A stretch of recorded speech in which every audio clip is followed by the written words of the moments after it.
Mais uma vez oremos ao Senhor.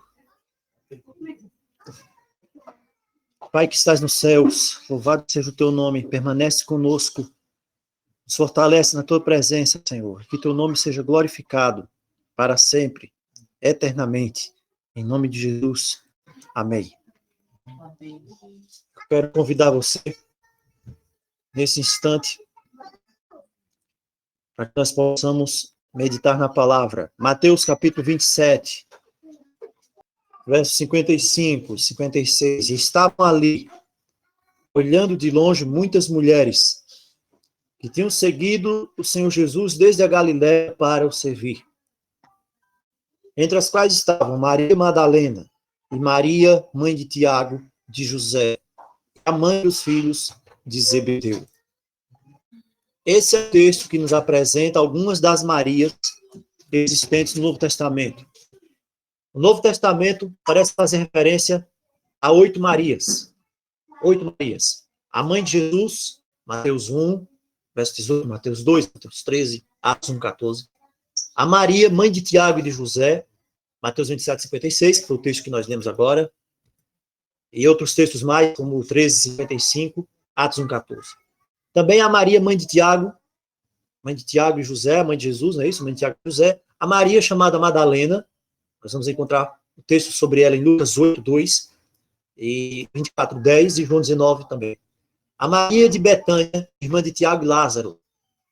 A Maria, esposa de Cleopas. E a Maria, mãe de Marcos. E outra Maria, que Paulo fala em Romanos 16, 6, que morava em Roma. Mas é mais provável ainda que a Maria, mãe de Tiago e José, e a outra Maria, e Maria, esposa de Cleopas, sejam a mesma pessoa. Interessante isso aqui, esse dado. Maria, mãe de Tiago e José, Maria, esposa de Cleopas, e outra Maria sejam a mesma pessoa. A Maria, mãe de Tiago e José, ela é mencionada por Mateus, junto com Maria Madalena, em todas aquelas cenas da crucifixão, como nós acabamos de ler. Também nós temos no contexto da morte e ressurreição de Jesus, Mateus fala da Maria Madalena e de outra Maria. O que nós podemos entender é que essa tenha sido a mesma Maria também, mãe de Tiago e José.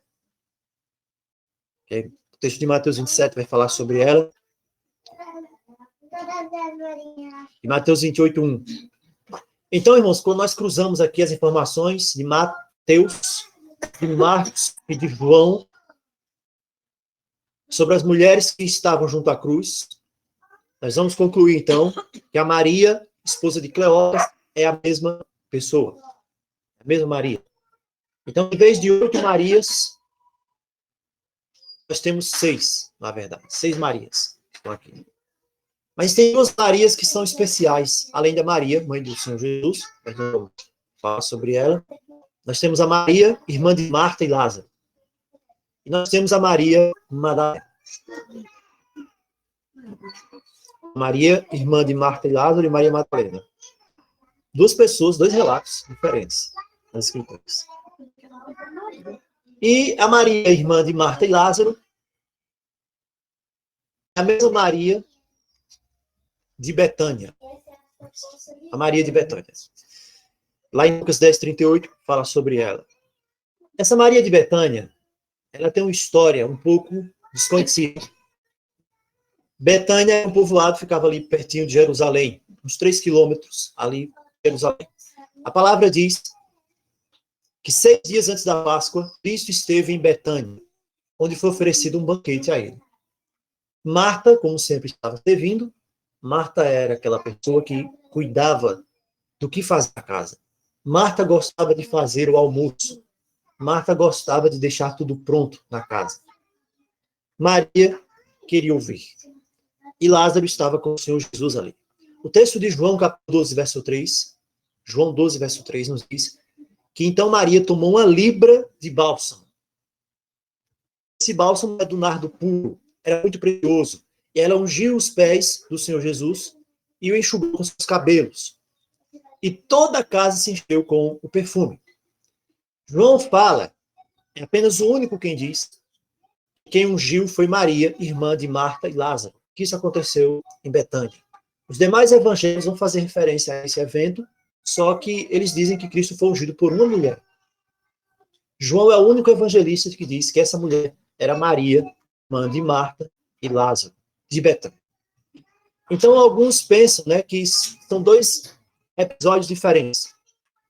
Jesus foi ungido por uma mulher desconhecida, que está relatado lá nos evangelhos de Mateus, Marcos e Lucas, e que no final do seu ministério, Cristo foi ungido por Maria, irmã de Marta e Lázaro. E é muito importante, irmãos, entendermos isso aqui nesta manhã. O relato de Mateus e de Marcos, eles são praticamente idênticos, são semelhantes ao de João, mas não se fala nem Maria, nem em Marta, nem em Lázaro. Mas nós sabemos que isso ocorreu também em Betânia. Mas existe também uma diferença aqui, alguma diferença. Mateus e Marcos falam que o banquete foi oferecido por um ex-leproso chamado Simão. E no Evangelho de João não fala disso. João não fala sobre isso aqui. Mas fica claro aqui que tanto João, quanto Mateus e quanto Marcos estão se referindo ao mesmo episódio. Quando nós vamos para Lucas, para o Evangelho de Lucas, a gente tem algumas diferenças lá também no Evangelho de Lucas. Para Lucas, no relato de Lucas, isso aconteceu na Galileia, quando João Batista estava na prisão. Aparentemente, porque está lá no Evangelho de Lucas, colocado como se fosse nessa época, e não foi na Judéia. Parece que há uma diferença ali. Lucas também não fala o nome de Maria, nem dos irmãos. Só que Lucas dá um dado que é importante para nós. Porque Lucas diz que essa mulher era uma mulher pecadora. E agora aí nós começamos a juntar aqui algumas partes, Elisandra. Essa mulher é a mulher pecadora. E essa é a mesma mulher que ungiu o Senhor Jesus, e ela é irmã de Marta e de Lázaro. A mesma mulher. Essa mulher é Maria Madalena também. Será isso? Então, veja, o relato de Lucas, ele nos dá esse dado. É uma mulher pecadora. O que significa que ela é uma mulher pecadora? E Lucas também diz, muitos dos seus pecados haviam sido perdoados pelo Senhor Jesus. Mas Lucas também diz que foram ungidos os pés do Senhor Jesus e não a cabeça. Existem outros detalhes aqui que levam alguns intérpretes a dizer o seguinte, não, são dois episódios diferentes. O de Lucas aconteceu lá na Galileia, bem mais cedo, quando Jesus está iniciando o ministério. E outros dizem, não, os outros evangelistas estão falando de um evento que ocorreu em Betânia, antes da crucifixão. Então, essa é a Maria de Betânia, irmã de Marta e Lázaro. E o contexto da palavra, citando aqui o texto de Lucas e fazendo uma correlação desse texto com os outros evangelhos, ela é uma mulher pecadora. Quando nós vamos para a Escritura agora, nós encontramos Maria Madalena também. Maria Madalena, em grego, ela vem de Magdala, é a Maria de Magdala. Magdala também é um vilarejo que fica ali próximo do Mar da Galileia. Esse texto também, de Mateus 15:36, nos apresenta essa região e é chamado de Magadã. Mateus 15:39 diz, e havendo despedido a multidão, o Senhor Jesus entrou no barco e foi para a região de Magadã.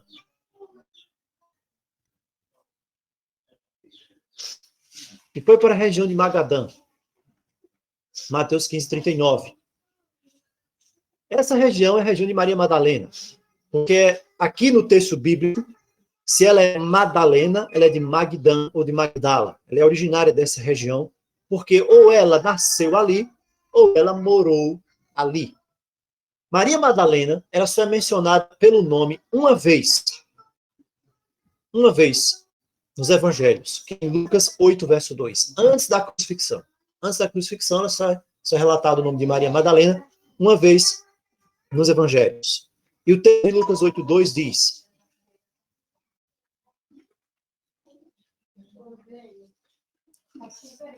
e também algumas mulheres que haviam sido curadas de espíritos malignos e doenças. Vamos aguardar os irmãos voltarem para cá, né? Alguns dos irmãos.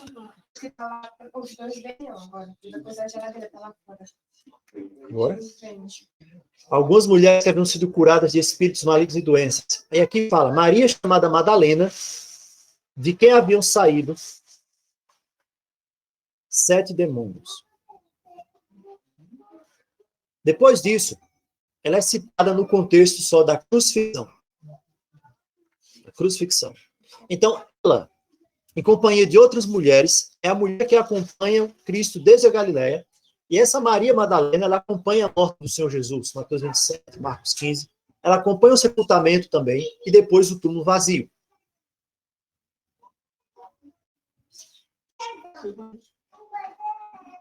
João é o único a relatar o aparecimento de Jesus após a ressurreição, exclusivamente a Maria Madalena.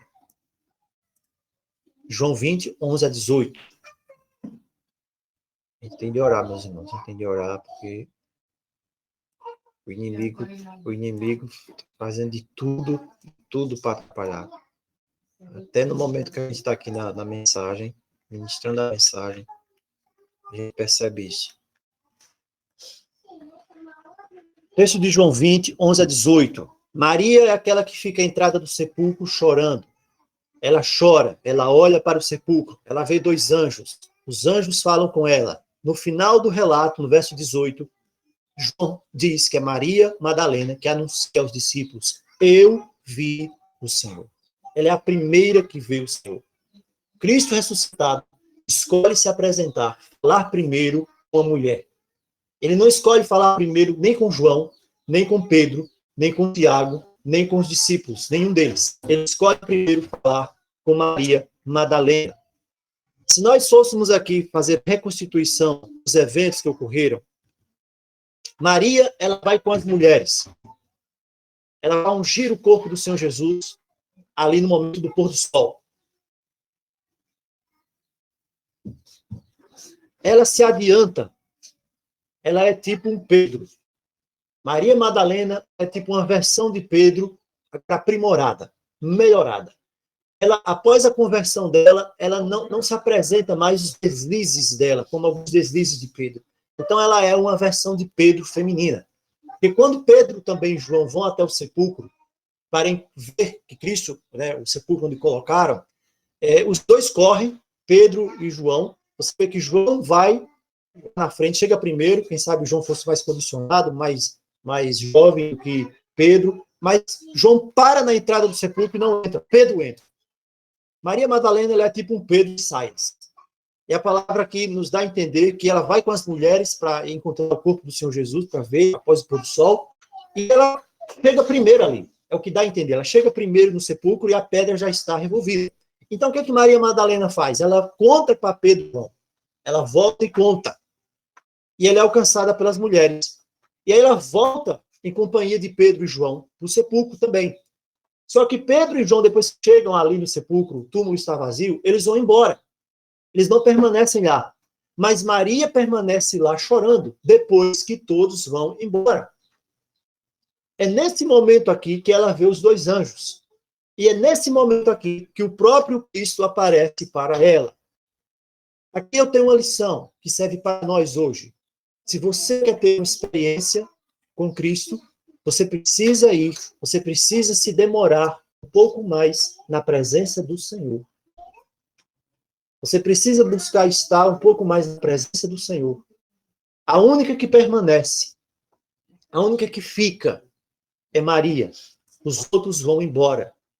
Eles veem o túmulo, eles pensam que qualquer coisa aconteceu, eles pensam, quem sabe, roubaram o corpo do Senhor, mas Maria permanece ali. E por permanecer ali, o Senhor vai e apresenta-se para ela. E ele diz, João 20, 17, não me detenhas, porque ainda não subi para meu Pai.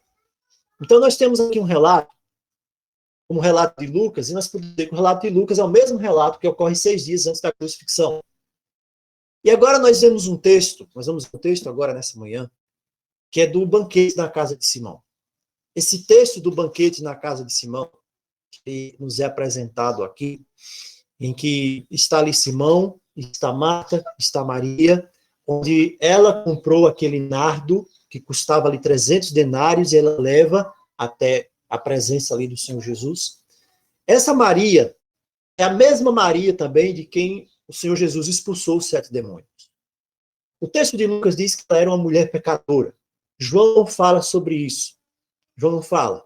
Mas, pelo contexto aqui, todas essas ligações, nós podemos entender que é a mesma pessoa de quem o Senhor Jesus havia expulsado os 7 demônios, que agora estava acompanhando o Senhor Jesus por onde quer que fosse. É essa mesma Maria também, que quando Cristo visitava ali a casa deles, de Marta e de Lázaro, ela fica ali aos pés do Senhor Jesus, enquanto Marta está fazendo o almoço. E Marta veio até o Senhor Jesus e disse: Senhor, você não está vendo isso? Eu estou preparando um almoço, um banquete para o Senhor, e Maria não me ajuda. E Cristo disse: olha, ela escolheu a boa parte. É a mesma Maria. Ela quem havia sentado aos pés do Senhor Jesus, é a mesma que derrama ali na cabeça dele o precioso unguento, que banha os pés com as lágrimas. É a mesma Maria que se acha também ao pé da cruz. É a mesma Maria que vai ao sepulcro. É a Maria que está junto ao túmulo. E é a primeira que diz: eu vi o Senhor. Só que a palavra diz que antes disso tudo, essa Maria era uma mulher pecadora. Ela era uma mulher pecadora. O que será que aconteceu com Maria para que ela tivesse se tornado uma mulher pecadora?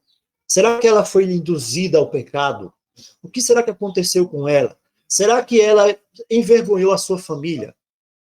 Na aldeia, Maria era uma mulher pecadora. Ela era uma mulher envergonhada.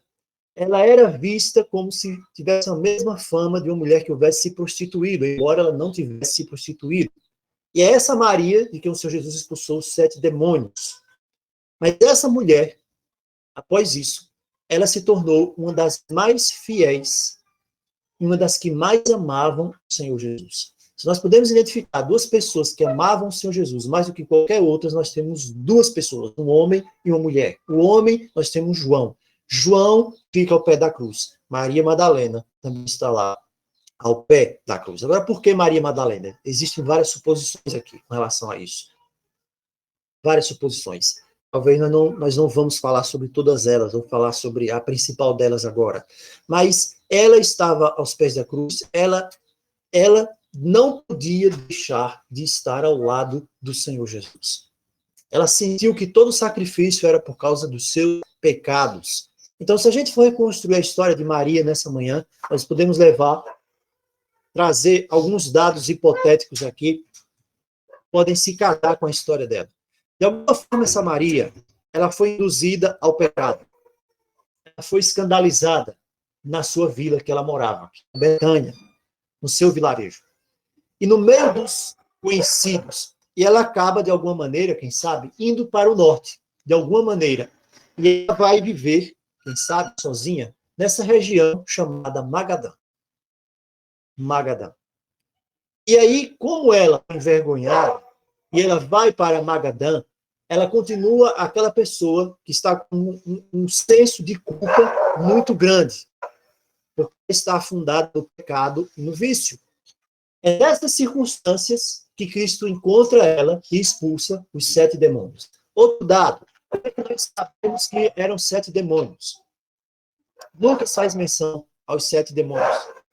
Como nós sabemos? Só podemos saber esse dado, que eram 7 demônios, porque, de alguma maneira, Cristo deve ter revelado isso. Cristo deve ter revelado isso. Mas Maria estava totalmente entregue às forças do mal. E Cristo, Jesus, curou. Ele expulsou os demônios que estavam sobre ela. Sabe, irmãos, para uma pessoa estar possessa de um demônio, não precisa estar se debatendo no chão. Uma pessoa ela pode estar possessa de um demônio e você está conversando com ela normalmente agora. Uma pessoa pode estar possessa de um demônio e ela pode estar com a Bíblia debaixo do braço.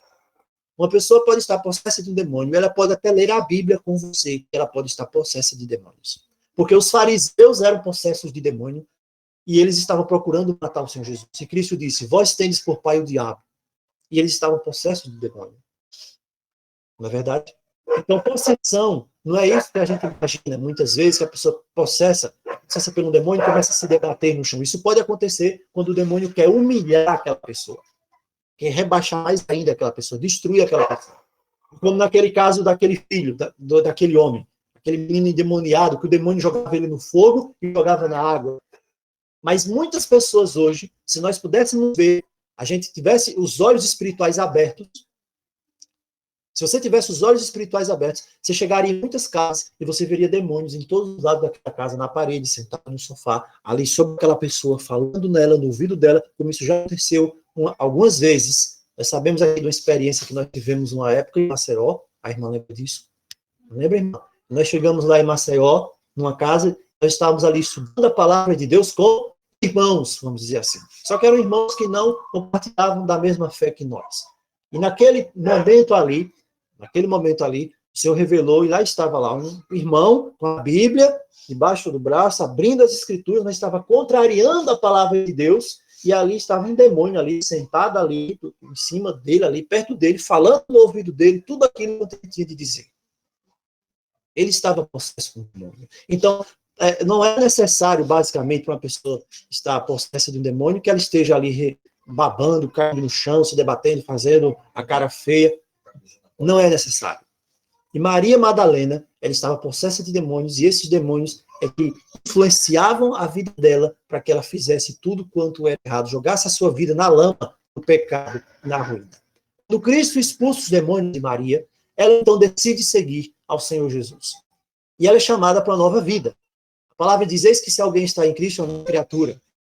Então Maria mal podia entender agora quão grande era esse amor que havia redimido ela. O Senhor Jesus havia agora tirado ela das trevas, como diz a palavra, havia chamado ela para a sua maravilhosa luz.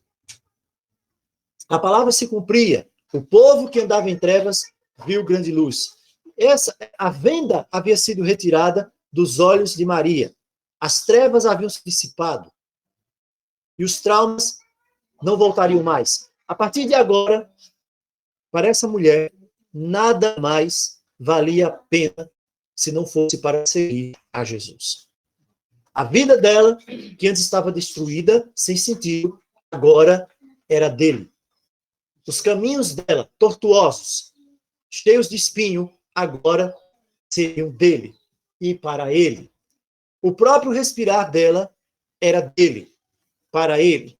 Os dons, o que ela pudesse fazer, o que ela pudesse falar, tudo o que ela fizesse, agora seria usado para ele e por causa dele. Nada mais nessa vida teria sentido para ela se não fosse por ele e para ele. Amém. Glória a Deus. Que esse seja também o sentido da minha vida, seja o sentido da sua vida. Tudo por ele. Tudo para ele. Os seus dons, a sua voz, os seus pensamentos, o seu sentimento, o que você puder fazer, a sua respiração, tudo só tem valor, só tem sentido se você usar para ele, se você entregar para ele, se for teu. Maria aprendeu aquilo que Paulo escreveu anos depois, na carta aos Romanos. Romanos 11:36. Paulo escreveu, pois dele, por ele e para ele são todas as coisas. A ele seja glória para sempre e sempre. Amém. Amém. Por ele, para ele, por causa dele, são todas as coisas. A ele a glória para sempre. Amém. Romanos 11:36. Maria estava com Cristo. Maria estava ao lado dele. Onde quer que ele andasse, lá estava ela. Onde quer que ele fosse, por mais que ela não entendesse, lá estava ela. Por mais que ela não compreendesse, lá estava ela. Ela estaria lá. Não quer também você, meu irmão? Eu creio que nós queremos sim experimentar essa profunda experiência maravilhosa de andar ao lado do Senhor Jesus, assim como Maria fez, e onde quer que ele vá, que você possa também estar ao lado dele. Mas embora Maria tivesse saído das trevas para a sua maravilhosa luz, os antigos estigmas da vida dela não foram esquecidos pelas pessoas ao seu redor. Quanto será de preconceito, de humilhações essa mulher não sofreu?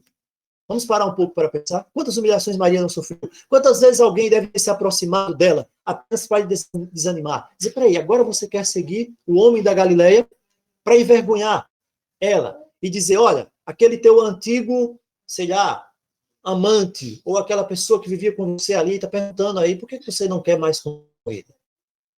Quantas vezes Maria não havia sido tratada da mesma maneira que era antes? E a própria Maria, muitas vezes, se envergonhava dela mesma. Sabe o que acontece, irmãos? Quando nós decidimos seguir ao Senhor Jesus, o acusador, embora já tenha sido expulso, mas ele vai continuar fazendo de tudo para desanimar você, para fazer com que você caia na dúvida, no pecado, e fique pelo caminho, pela estrada poeirenta. Assim também ele queria fazer com Maria. Maria já era castigada pela vida, pelo pecado, queria que ela desistisse e ficasse para trás. E não é fácil, nunca foi. Mas Maria continuava firme ali, porque ela aprendeu cedo. Os olhos dela deviam estar apenas olhando para o Senhor Jesus.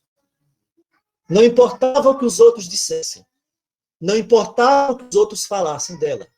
Como rejeitassem. O quanto ela fosse humilhada. Ela sempre estaria com os olhos fixos apenas no Senhor Jesus. Acontecesse o que for. Não importa a doença. Ninguém gosta de estar doente. Ninguém gosta de viver doente. Ninguém gosta de viver angustiado. Quantas angústias eu posso estar sofrendo hoje? Quantas angústias eu posso viver hoje? Ninguém sabe. Quantas angústias você pode passar hoje por estar passando uma doença? Não é fácil.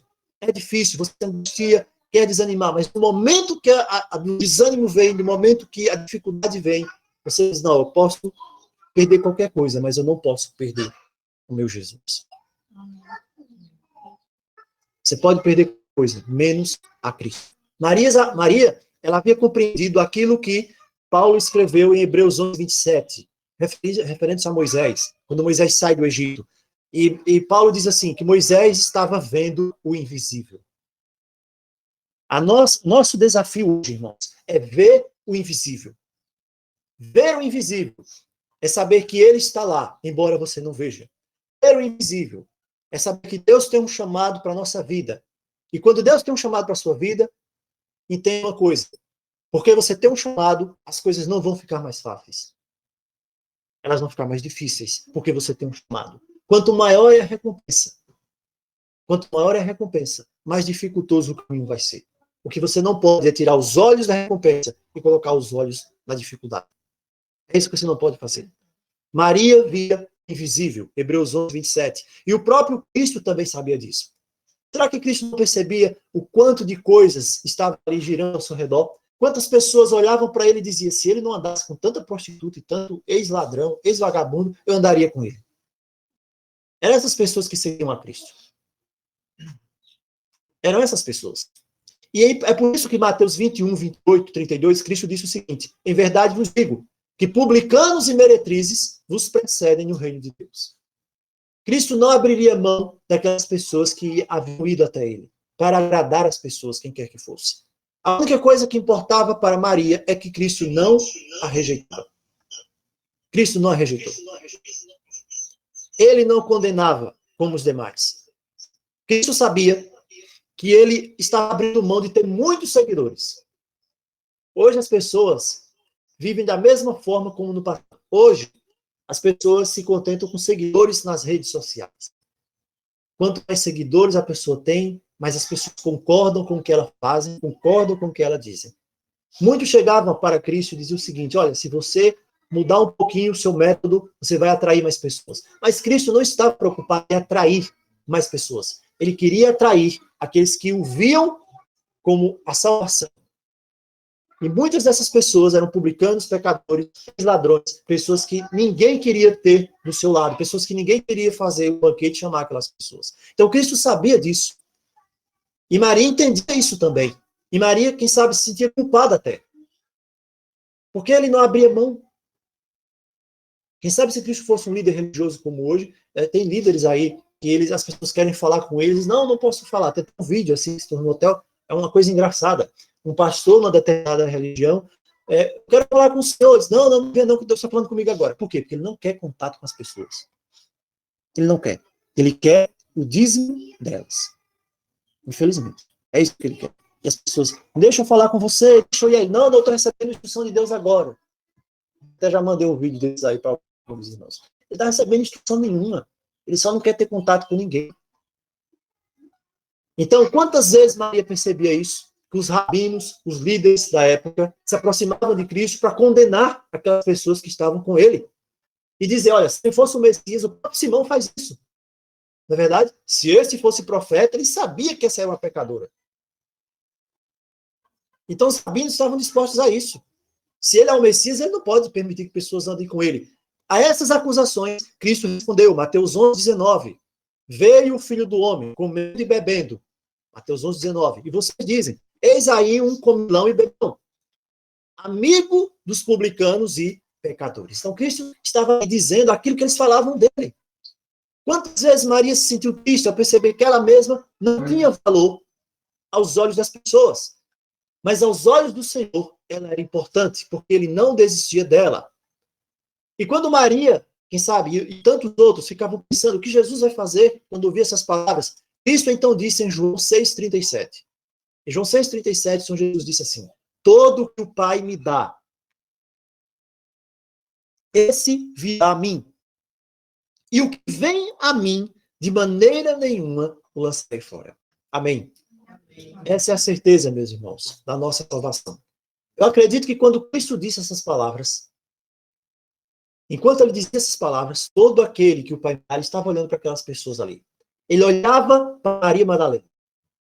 Enquanto ele fala aquilo ali, ele olha para Maria Madalena. Enquanto ele diz essas palavras. E ele está dizendo que não a lançaria fora. Ele diz, não importa quem você foi, eu não te lançarei fora. Quando Cristo diz aquelas palavras, ele olha para Zaqueu também. Ele está olhando para Zaqueu. Zaqueu é um ex-ladrão, um ex-corrupto, um aproveitador. E quando Cristo diz aquelas palavras, Zaqueu havia aceitado em sua casa. E Cristo diz, eu não te lançarei fora. Quando Cristo diz essas palavras, Cristo também está olhando para Jairo, o chefe da sinagoga, cheio de justiça própria, como tem muitos hoje, né, Zé Pedro? Que pensam que são os donos da verdade, cheio de autoglorificação, eu tenho conhecimento da palavra de Deus, aqui é onde está a verdade, cheio de orgulho religioso, mas que, infelizmente, alguns vão permanecer assim, mas se aquela pessoa muda, como Jairo mudou, Jairo era um chefe de sinagoga, ele muda, ele vai até o Senhor Jesus, se humilha pela fé, crê no seu nome, e Cristo diz, eu não te lançarei fora. Eu não te lançarei fora. Mas você precisa vir a mim, e se você vier a mim, eu não te lançarei fora. Quando Cristo diz também essas palavras, ele está olhando para o Simão Zelote. Simão Zelote era um ultranacionalista, manteve o ódio no coração para os romanos. Queria resolver as coisas do reino de Deus, Pedro, na base da porrada. É isso que ele queria fazer. Ele queria matar, ele queria fazer qualquer coisa em busca de um reino terrestre. Mas quando ele encontra Cristo, ele é levado a pensar nas coisas do alto, onde Cristo está sentado à direita de Deus. Ele entende que o reino de Deus não é daquela forma, não é nem por força, nem por violência, mas pelo Espírito. E ele vai até Cristo, e Cristo diz, eu não te lançarei fora. Quando Cristo diz essas palavras, Cristo pensa, ele olha para a mulher samaritana. A mulher samaritana teve uma vida destruída, porque ela estava na busca de uma felicidade que não se encontra no ser humano. Você pode viver a vida inteira, ser feliz, o tanto que for com a sua esposa, mas a felicidade verdadeira você não encontra nela. Nem a mulher encontra a felicidade verdadeira no esposo. A única felicidade verdadeira você só pode encontrar no Senhor Jesus. Você só encontra em Deus, somente nele. Então, o seu casamento, se você encontra a felicidade na esposa, a esposa no esposo, é um reflexo dessa felicidade verdadeira, se você encontrá-la primeiro no Senhor Jesus. E se eu não encontrar, as coisas não vão dar certo. Então, a mulher samaritana havia buscado a felicidade no relacionamento. E ela tinha tido 5 esposos. Nenhum dos esposos havia dado certo. Ninguém havia dado certo. Ela não era feliz. E ela buscava isso constantemente, tanto que estava tomando o esposo das outras. Mas quando ela encontra com o Senhor Jesus, e o Senhor Jesus caminha quilômetros para encontrar, e eu quero dizer nessa manhã, que Cristo sabe exatamente qual é o seu esconderijo. Qual é o seu esconderijo? Onde você tem se escondido? A mulher samaritana se escondia ao meio-dia para ir buscar água no poço de Jacó, com o sol quente, porque ninguém ia, porque ela não queria ser vista por ninguém. E também porque ninguém queria estar perto dela. Esse é o esconderijo dela. Qual é o meu esconderijo? O que nós usamos para nos esconder de Deus? O que será que eu uso? Será que é a teologia? Tem gente que usa teologia, Zé Pedro, para se esconder de Deus. Pensa que usa o conhecimento que tem na denominação dele e que aquilo ali é suficiente para ele. Mas, na verdade, ele está se escondendo. Ele está se escondendo. E Cristo caminha quilômetros para encontrar aquela mulher que está se escondendo. E depois que ele transforma a vida dela, ele diz para ela, eu não te lançarei fora. Quando Cristo diz isso, nessa manhã também, Cristo está olhando para mim e para você. Glória a Deus por isso. E não existe ninguém, meus irmãos, que nos conheça melhor do que Ele. E às vezes, quando eu oro ao Senhor, eu digo, Senhor, tem coisas em mim que eu nem sei que existem, mas o Senhor sabe. Senhor, tem coisas que eu sou, que eu nem sei como é que eu sou, mas o Senhor sabe. Já parou para pensar nisso? Às vezes nós fazemos uma ideia nossa que nem nós sabemos o que é. Nós nem sabemos o que nós deixamos de ser ou o que nós somos, mas o Senhor sabe. Então Cristo olha para você nessa manhã e diz essas palavras. Você, com a sua personalidade forte ou fraca, você é cheio de defeitos, você é cheio de justiça própria, de pensamentos impuros, sabe?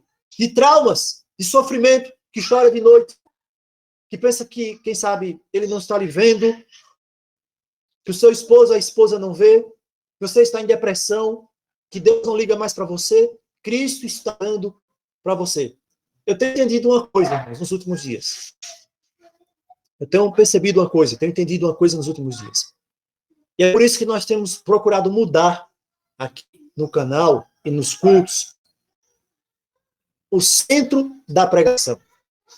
Porque não adianta nada nós estarmos aqui durante esses anos todos, os irmãos também que estão pregando aqui durante a semana, e falar sobre besta, sobre Apocalipse, sobre o fim dos tempos, sobre o que vai acontecer. Nada disso tem sentido.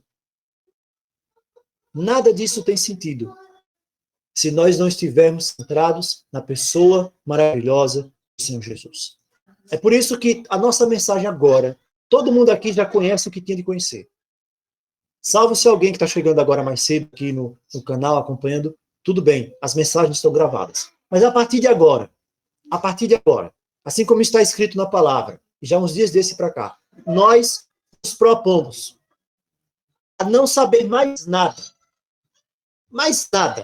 diante de ninguém, salvo se for para defender a verdade, a palavra de Deus, como nós estamos fazendo, como os irmãos estão ministrando, como nos encontros lá da segunda, que agora vai ser no noite, falando sobre estudo bíblico, doutrina e tal. Mas nós não devemos nos preocupar em mais nada, senão Jesus Cristo e esse crucificado. Nada importa.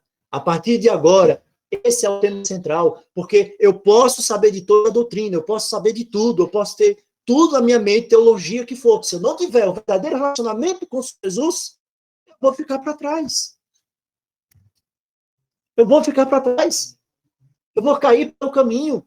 Porque o que conta, no final das contas, para minha salvação, é se Jesus Cristo é a pessoa mais importante da minha existência. O que conta. Não é conhecer o Apocalipse, não é conhecer Daniel 12, não é conhecer 1330 dias, 1335, não é fazer discussão sobre genealogia de quem é judeu e quem não é, sobre a pronúncia de um nome hebraico, aramaico, não é isso que vai te salvar. Não é isso. É que Jesus seja a pessoa mais importante, a pessoa de Cristo, o ser pessoal, o seu relacionamento com Ele, que você não pode perder, que você não pode abdicar, que você não pode deixar para depois, que você não pode fazer de Cristo uma ideia, um compromisso, algo obrigatório. É preciso que seja algo suave, que faça parte da sua vida. É isso que é necessário, porque se você não amar o Senhor Jesus, qualquer coisa vai fazer com que você caia fora. Você vai olhar, quem sabe, para a cara do irmão, vai olhar para a sua cara com a cara feia, e diz, nossa, não gostei hoje desse culto, desse sábado, porque fulano olhou assim para mim, então eu já não quero mais conversa. E o diabo, ele não vai colocar como empecilho na nossa vida uma coisa que aparentemente precisa ser grande. É uma coisa simples, basta uma coisa simples. Quantas pessoas, nós sabemos, têm ficado pelo caminho porque se atentaram a coisas simples que podiam ter sido resolvidas? Podiam. Então, o Senhor diz, o que vem a mim, de modo nenhum lançarei fora. Quem foi lançado fora? Porque se lançou sozinho. Se lançou sozinho. Então, Maria estava seguindo ao Senhor. Ela estava seguindo a Cristo. E havia um estigma que ainda seguia ela. Onde quer que ela passava? As pessoas faziam comentários maldosos sobre ela. Porque as pessoas não estavam dispostas a perdoar. Mas o Senhor havia perdoado. Chega o banquete na casa de Simão, Mateus capítulo 26, versos 6 a 13. Esse texto, esse episódio está relatado também em Marcos 14, 3 a 11, em Lucas 7 também. No banquete na casa de Simão, Cristo está à mesa. Os discípulos estavam ali. Cristo havia perdoado Maria. E ela prepara então um vaso de alabastro, de unguento, de nardo puro, de muito preço, João 12, verso 3, para ungir o Senhor. Havia um burburinho que Cristo estava na iminência de ser coroado rei. Mas o próprio Cristo dizia que ele estava na iminência de ser crucificado. E havia uma série de ideias na cabeça de Maria sobre o que haveria de acontecer realmente. Ela tanto se alegrava quanto se entristecia. Quando ela derrama um vaso, ela derrama aquele conteúdo ali, e ela então de joelho chora sobre os pés do Senhor Jesus, enxuga os cabelos dele, com os pés dele com os cabelos. Maria, ela está ali. E ela não buscava ser observada. Ela queria passar despercebida. E então, o que acontece ali? Quem presta atenção no episódio? Judas. Judas contempla aquilo ali e aquilo não agrada a Judas. Em vez de esperar o que Cristo ia dizer, Judas já começa a murmurar. E começa a fazer recriminações já, dizendo sobre aquilo, né? E quem era Judas? Judas era o tesoureiro dos discípulos. Judas tinha uma bolsa ali. Cristo era um pregador itinerante. Ele não pedia ofertas para si. Os discípulos que andavam com ele, as mulheres que vinham da Galileia, é que se preocupavam com isso. E tinha uma bolsa que colocavam ali, aquilo que podiam usar para as despesas deles. Então, Judas ficava com essa bolsa. E dessa bolsa que Judas ficava, na maioria das vezes, muitas vezes, Judas tirava da bolsa porque Judas era ladrão. Ele tirava aquilo que era para os pobres porque ele era ladrão. 3 anos e meio fazendo aquilo. E durante 3 anos e meio, Cristo sabia daquilo, mas você não vai ver uma palavra dita pelo Senhor Jesus para repreender, para desmascarar Judas na frente de todo mundo. Cristo não fazia isso. Mas embora Cristo não fizesse isso com palavras, Cristo fazia isso com ação. Judas estava lado a lado com o Senhor da vida. Judas estava lado a lado com o Senhor da verdade. E ele estava vendo todos os dias o que Cristo fazia. E aquilo gera uma repreensão. Durante 3 anos e meio, Cristo estava trabalhando com Judas. Quem sabe se ele falasse diretamente que ele era um ladrão, estava pegando ali o dinheiro da bolsa, ele afastaria Judas definitivamente. E durante 3 anos e meio, Cristo estava tentando salvar Judas. Irmãos, eu quero dizer uma coisa nessa manhã. Cristo tem a maneira certa de falar com cada um de nós. Para um Pedro que chega para mim e diz assim, Senhor, não, jamais o Senhor vai morrer. Isso não vai acontecer. Pedro era sincero. Pedro era sincero. Mas na sinceridade de Pedro, havia por trás daquela sinceridade o maligno. E Cristo fala com Pedro duramente, só que não é com Pedro. Afasta-te para trás de mim, Satanás. Através de uma palavra de Pedro. Mas Judas estava roubando durante 3 anos e meio, e você não vê uma palavra de Cristo direta para Judas, para repreender Judas em palavra, mas Cristo estava repreendendo Judas em ação. Durante 3 anos e meio. Então, Deus tem uma forma de falar com cada um de nós. Deus tem uma forma de falar comigo, tem uma forma de falar com você. Para alguns, o Senhor vai falar diretamente. Porque tem casos, irmãos, mais delicados que o outro. E para outros, ele vai usar de outras maneiras para falar. Independente de qualquer coisa, você precisa estar pronto para ouvir e receber o que Deus tem para falar com você.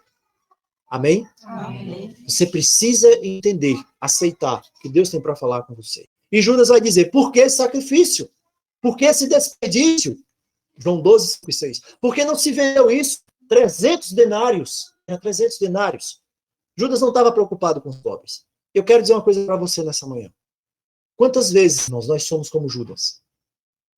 Nós podemos ser como Judas. Quantas vezes eu tenho sido um Judas? Ah, irmão, você está dizendo que eu sou ladrão, que eu estou roubando? Não, não precisa roubar. Não preciso roubar. Ah, você está dizendo então que eu não estou devolvendo o dízimo. Não, não estou falando de devolver o dízimo, porque dízimo nem isso existe mais hoje. Na Nova Aliança não existe dízimo. Ninguém é obrigado a devolver dízimo nenhum. Mas, não estou falando disso. Mas quantas vezes nós somos Judas? Eu não falo isso em relação ao dinheiro, irmãos. Eu falo isso em comparação entre Cristo, se Cristo é o mais precioso para você, ou se qualquer outra coisa para você é mais preciosa do que Cristo. O que é mais precioso para você? Quantas vezes nós deixamos Cristo? Você tem deixado Cristo para depois. Primeiro eu, segundo eu, terceiro eu preciso fazer isso, eu preciso fazer aquilo. Primeiro eu tenho que comprar comida para minha casa. Primeiro eu tenho que comprar isso que eu estou precisando. Você está precisando, sim. Ou você acha que essa mulher, a Maria Madalena, era rica para dar 300 denários para o Senhor Jesus? Como é que foi que ela conseguiu esse dinheiro? É o dinheiro de um ano inteiro. Um ano inteiro. E muitas vezes nós usamos a lógica de Judas. Eu tenho de dar comida aos pobres. Os pobres estão morrendo de fome. E o que é que Cristo disse? Os pobres vocês sempre vão ter, mas a mim nem sempre. Cristo é quem é precioso. Cristo vem em primeiro lugar. Cristo vem antes de todas as coisas. Se Cristo não for precioso para mim, ele não aceita ser o segundo. Tem um hino que diz isso, né? Se não for o primeiro, ele não é mais nada. Não existe segundo lugar. Somente o primeiro lugar. Quantas vezes o carro vem em primeiro lugar? Quantas vezes a casa, quem sabe, vem em primeiro lugar? Eu preciso fazer isso, eu preciso fazer aquilo, eu preciso fazer isso mais. Não estou falando de dinheiro aqui. Prioridades. Quantas vezes a família, qualquer outra coisa é mais importante do que Cristo? Qualquer outra coisa. E nós deixamos Cristo de lado. Qual é o valor do denário? 300 denários. Sabe quanto vai dar isso hoje? Se nós vamos pegar um denário com um dia de trabalho hoje de um pedreiro. Quanto é que está, Zé Pedro? O dia de trabalho de um pedreiro hoje? 120 reais. Bom pedreiro. Você tem uns 120 reais e faça uma continha básica aí. 120 por 360 dias. Quanto é que eu vou ter aí? Quantos mil reais eu vou ter? Já parou para pensar? Maria, será que ela trabalhou o ano inteiro? Será que durante um ano inteiro ela ficou guardando? Será que Maria não tinha, né, outros compromissos? É claro que Maria tinha. É claro que Maria tinha todo o peso, além da sua vida que ela vivia, sacrificada. Naquela época, Maria não tinha um SUS para recorrer, não tinha plano de saúde, Maria não tinha nada. Mas o mais importante para Maria era demonstrar o quanto ela era grata ao Senhor. Você vai ter o quê? Mais 30 mil reais aí? E ela tinha um vaso caro. E ela tinha pressa em derramar aquele vaso porque ela era uma pecadora. Em primeiro lugar, como é que ela entrou ali? Porque ela nem sequer entrar, poderia entrar. Ela não podia esperar o almoço acabar. Ela estava com algo caro nas mãos. Entrar na casa de um fariseu não era fácil. E ela era considerada pecadora.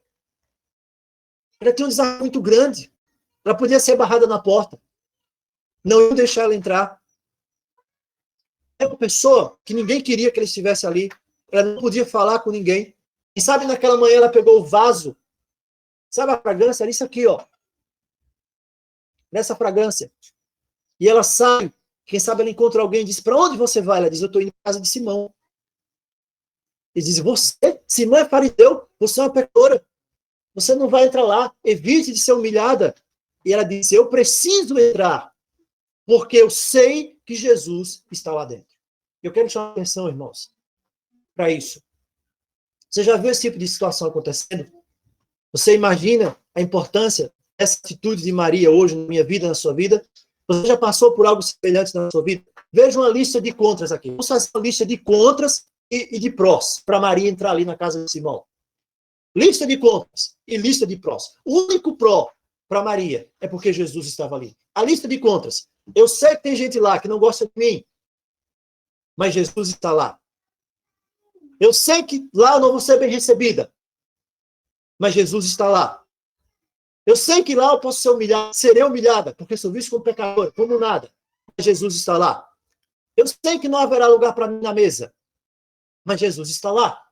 Eu sei que eu não vou poder falar com ninguém, mas Jesus está lá. Eu sei que não vou poder olhar nos olhos de ninguém, mas Jesus está lá.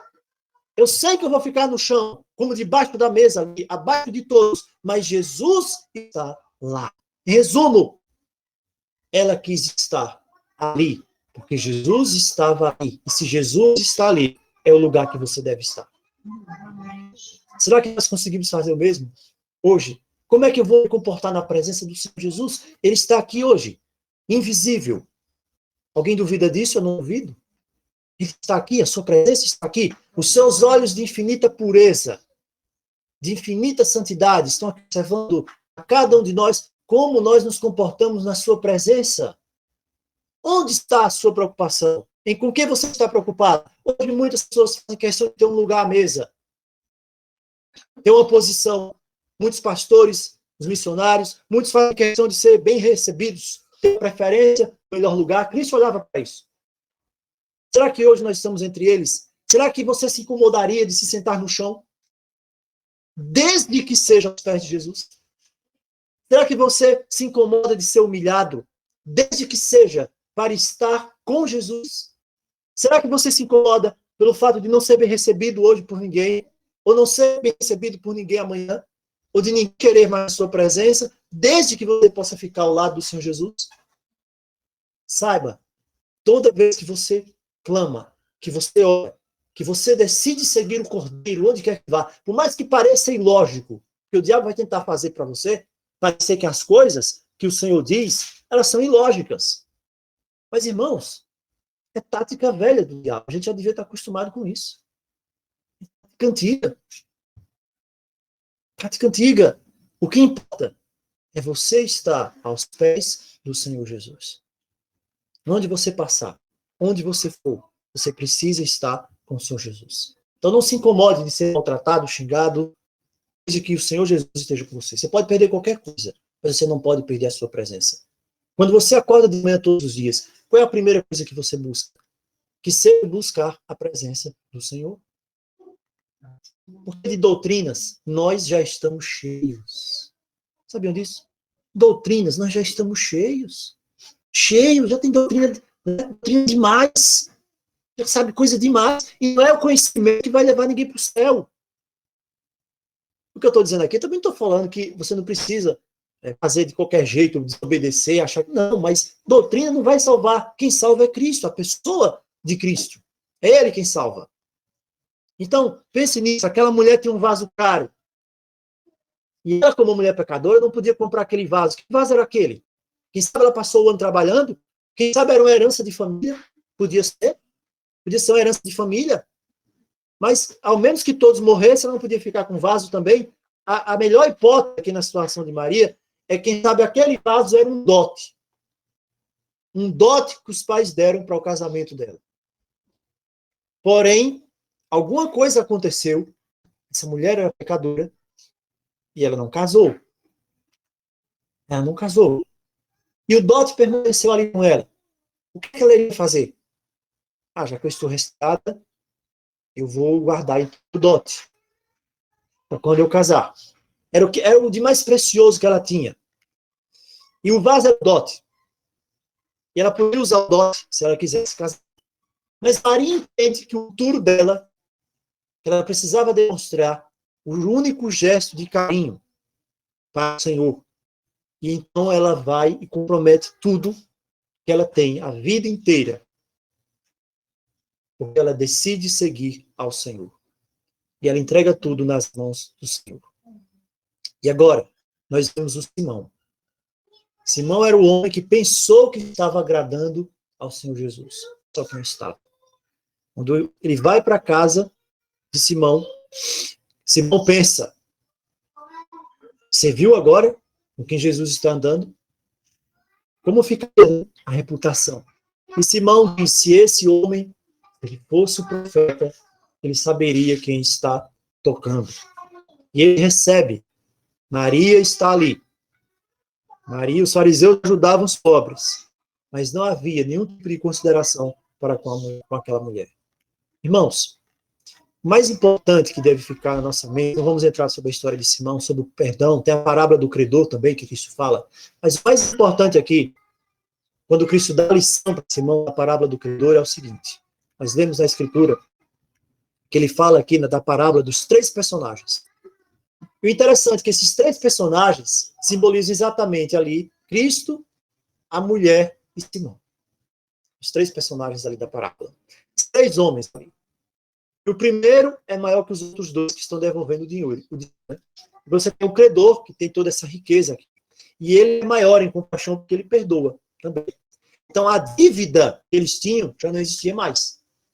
Todos eles estão livres ali dos seus débitos. Mas a conclusão da parábola é apenas uma. Primeiro ponto, todos são perdoados igualmente. Você é perdoado, você é perdoado, eu sou perdoado. Existe um perdão ilimitado. Ilimitado. Não importa quão fundo eu tenha ido no pecado. Não importa quão grotesca tenha sido a minha vida. Não importa quantos erros eu tenha cometido. O perdão está ali disponível. Ele é ilimitado. Ele é ilimitado. Mas agora existe uma diferença com relação ao amor. Cristo aqui coloca essa diferença em questões de perdoar mais e perdoar menos. Quando se é perdoado mais, se ama mais. Quando se é perdoado menos, se ama menos. Mas será que é esse o sentido realmente? Aquela pessoa que não teve uma vida tão desregrada assim, mas reconhece que foi perdoado, será que ele ama ao Senhor Jesus menos do que uma pessoa que foi muito errada na vida e se converteu? Ele vai amar Jesus mais? Às vezes nem é assim. O sentido que Cristo está falando aqui é do reconhecimento do amor.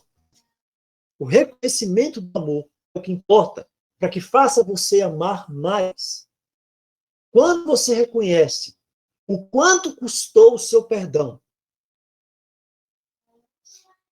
quando você reconhece o quanto custou a sua salvação, mais você irá amar mais. Quando você olha para a cruz do Calvário e vê que alguém santo e inocente está pagando o preço pelo pecado, que não é dele, mas é seu, no seu lugar, e isso entra dentro do seu coração, destrói as suas fortalezas, então você ama mais. Quanto mais você entende isso, quanto mais Cristo se torna essa pessoa tão importante assim na sua vida, ao ponto de você não viver mais sem ele, então você o ama mais. Para Simão, Cristo era apenas o profeta. Se este fosse profeta, saberia que está tocando. Para Maria, ele não era apenas o profeta, ele era o mais importante, ele era a sua própria vida. Maria não tem mais vida. A vida de Maria agora é Cristo. Se eu achar que Jesus é apenas um profeta, se eu achar que Jesus é apenas o Filho de Deus, se eu achar que Jesus veio apenas a esse mundo, ou é um grande sábio, um grande conselheiro, achar que, como o Islã diz, que ele é inferior a Maomé, ou achar que ele é qualquer outra coisa, mas não tiver um relacionamento íntimo com ele, como aquele mais importante para a minha vida, ai, irmãos, eu não vou amá-lo mais. Eu não vou amá-lo mais. Sabe? O que Cristo hoje deseja fazer na minha vida, na sua vida, é algo que, quem sabe, nós nunca experimentamos. E tudo isso, irmão, se resume em uma relação de amor. Cristo precisa ser o mais importante para você. Cristo precisa ser o objetivo, o centro da sua existência. Cristo precisa ser o seu pensamento, o primeiro dos seus pensamentos ao acordar, o último dos seus pensamentos ao dormir. Se você imagina o sorriso de alguém, imagine o sorriso do Senhor para você. É Ele que você deve se preocupar em andar com você, em andar com Ele. Cristo tem que ser o primeiro em tudo. Quanto mais você entender isso, mais você vai amá-lo. Que o Senhor nos abençoe. Que o Senhor abençoe a minha vida. Que eu possa estar aos pés da cruz. Não importa o que aconteça, se Jesus está ali, eu quero estar com Ele. Se Jesus está lá, você também tem de estar com Ele. Deus te abençoe. Que Ele nos fortaleça nessa manhã. Que a sua graça venha sobre todos nós. Venha sobre a nossa vida. Essa é a oração. Esse é o clamor do nosso coração. O verdadeiro clamor que vale a pena. Que Cristo seja tudo em todos. Tudo em nós, na nossa vida. Eu quero convidar vocês a colocar de joelhos nesse momento.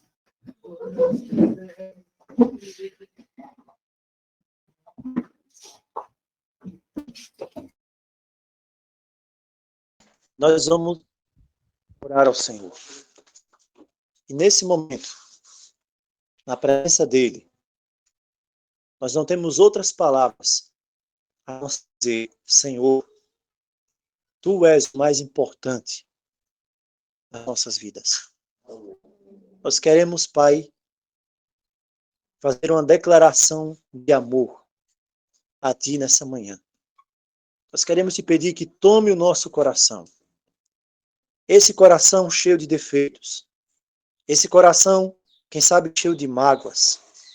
Esse coração cheio de conceitos, que busca ser melhor, que busca ser mais importante, que busca ser mais inteligente, quem sabe, até mesmo do que o Senhor, que busca guiar a própria vida pelos próprios caminhos. Toma, Senhor, tudo isso em tuas mãos, sopra com teu espírito e afasta do altar da nossa vida. Toma-nos em teus braços, que nós possamos, Senhor, andar ao teu lado. Tu és o mais importante. Tu és o amado da nossa alma. Permanece conosco. Ajuda-nos a caminhar contigo, a segurar na tua mão. Não nos permita olhar para o lado. Não nos permita olhar para as dificuldades dessa vida. Não nos permita olhar para os prazeres desse mundo. Tu és o mais importante. Tu és insubstituível. Nós podemos perder qualquer coisa nessa vida. Perder a casa, perder qualquer coisa, perder o trabalho, qualquer coisa. Mas nós não podemos te perder. Permaneça conosco. Ajuda-nos a caminhar contigo, a permanecer contigo, a estar aos teus pés. Aceita a adoração do nosso coração nesta manhã. Nós te suplicamos, aumenta o amor, esse amor que vem de ti, verdadeiro, dentro do nosso ser, para que nós jamais possamos sequer imaginar viver sem ti. Nós te suplicamos, Senhor, dá-nos uma transformação verdadeira. Nós não precisamos de doutrina mais. Nós não precisamos de conhecimento teológico mais. Nós precisamos de Cristo. Nós precisamos de ti. Nós te suplicamos. Transforma a nossa vida. Transforma o nosso ser. Em nome de Jesus, ó Pai, clamamos. Amém. Amém. Glória a Deus. Amém. Glória a Deus. Amém. Amém. Glória a Deus. Amém. Amém, glória a Deus. Amém.